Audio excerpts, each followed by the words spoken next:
Friends, welcome to my channel Vijayalakshmi Kalabala. నేను నేపాల్ యాత్రకు అయితే బయలుదేరాం కదండి. దాస్ సాహిత్య ప్రాజెక్ట్, తిరుమల తిరుపతి దేవస్థానం, భజన మండల్స్ అందరం కూడా నేపాల్ టూర్ అయితే బయలుదేరాము. చూడండి, పొద్దున్నే బస్సులు అయితే ఇలా ఏర్పాటు చేశారు. ఇది ఫస్ట్ నెంబర్ బస్సు అనమాట.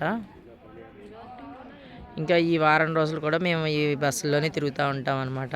మళ్ళీ గోరఖ్పూర్ చేరేదాకా కూడా మేము మా లగేజీలు కానివ్వండి, మేమంతా కూడా ఒక 45 మంది ఒక బస్సుకి అన్నట్లుగా సిట్టింగ్ ఎవరి కాలి పుష్ బ్యాక్ ఏసీ అనమాట బస్సులు అయితే.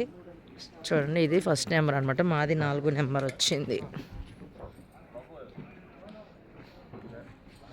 మా బస్సు అయితే ఇది. ఇలా నెంబర్ 2, నెంబర్ 7 ఇంకా అలా ఇలా ఏర్పాట్లు అయితే చేసేసారు. ఎవరికి వాళ్ళకి మెసేజ్ చేశారనమాట. ఇంకా చాలా బస్సులు ముందు రోడ్డు మీద అయితే ఉన్నాయి, కొన్ని అయితేనేమో ఈ గ్రౌండ్లో ఉన్నాయి అనమాట. నా ఛానల్ ఎవరైనా కొత్తగా చూస్తున్నారు ప్లీజ్ సబ్స్క్రైబ్ చేసుకోండి, అలాగే లైక్ చేయండి, షేర్ చేయండి, కామెంట్ చేయండి.